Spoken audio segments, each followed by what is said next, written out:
A 72-hour ceasefire between Israeli armed forces and Hamas is holding for now after mounting international pressure to end the country's military assault and the conflict in the Gaza Strip. Israel has now withdrawn all ground troops from Gaza as the military announced its mission has been accomplished. Delegations from both Israel and Hamas are now set to travel to Egypt for peace talks to broker a more permanent solution. Well, I'm joined now from Tel Aviv by Gabriel Sassoon, who's an Australian political consultant and foreign media advisor to the Deputy Speaker of Israel's Parliament. Thanks so much for your time. Now, Israel has said it's withdrawn all its ground troops from Gaza. It's also declared mission accomplished against Hamas. What do you understand that to mean? Does it mean that Israel says the conflict's effectively over and that it's won? Well, it looks like this truce is probably going to hold. Netanyahu is a canny political operator. He's judged that he's got more to gain diplomatically at this point than militarily. The EU and the US have called for the disarmament of Gaza.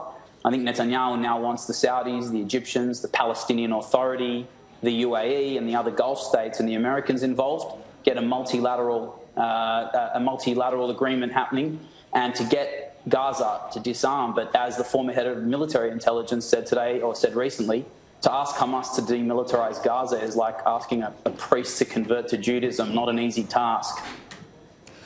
What about this worldwide and very sustained international condemnation of the Israeli attack? How does Israel respond to that? Does it figure that it's being judged too harshly in the world's eyes?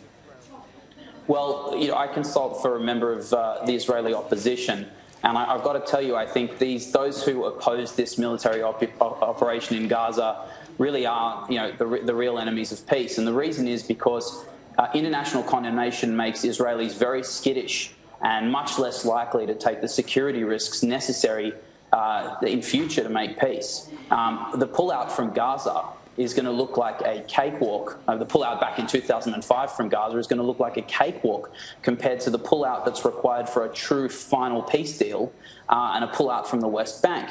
It's a huge security risk for Israelis. So ultimately, international condemnation really has the opposite effect from that which intended. It makes Israelis very cautious about taking risks for peace. And let me tell you, the liberals and the moderates are very cautious at this point. Now, we've had several ceasefires in this conflict. They've only been temporary respites, but you're saying that there is a stronger belief now that this latest 72-hour ceasefire actually will result in a more permanent truce. There's cautious optimism. I think Israelis are concerned that this is going to end up as being just a huge waste of blood and treasure, and that Hamas will simply rearm and starting attacking again. So really, the ultimate answer is to get to a long-term peace. We need, the Israelis and the international community have to triangulate Hamas, if you will. There needs to be a multilateral peace accord, including with the Palestinian Authority. The international community, if it's serious, will support Israel's legitimate right to defend itself, not only in theory, but next time in practice. So it's a gamble, and the world has to be prepared to back Israel in the future for this to work. But yes, this can hold as long as the world gets behind Israel and a multilateral peace can be hammered out in the long run. Gabriel, just finally, the Israeli Prime Minister Benjamin Netanyahu, he's consistently said the assault won't stop until the streets are safe against Hamas. Is there generally a widespread belief that that's actually now the case, that it is safe? Well, I was out on the streets earlier. People are out. I think people, again, are cautiously optimistic. And this, the responses of the Israeli army against Gaza have stopped. And to my knowledge, the rockets have stopped. The ceasefire is holding.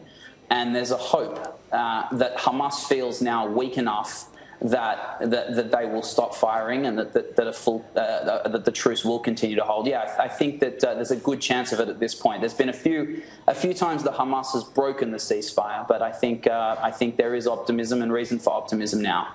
We'll see what happens from both sides. Gabriel Sassoon, thanks for talking to us here at Sky News from Tel Aviv. We do appreciate your time. My great pleasure, Nina. Thank you. Have a good morning.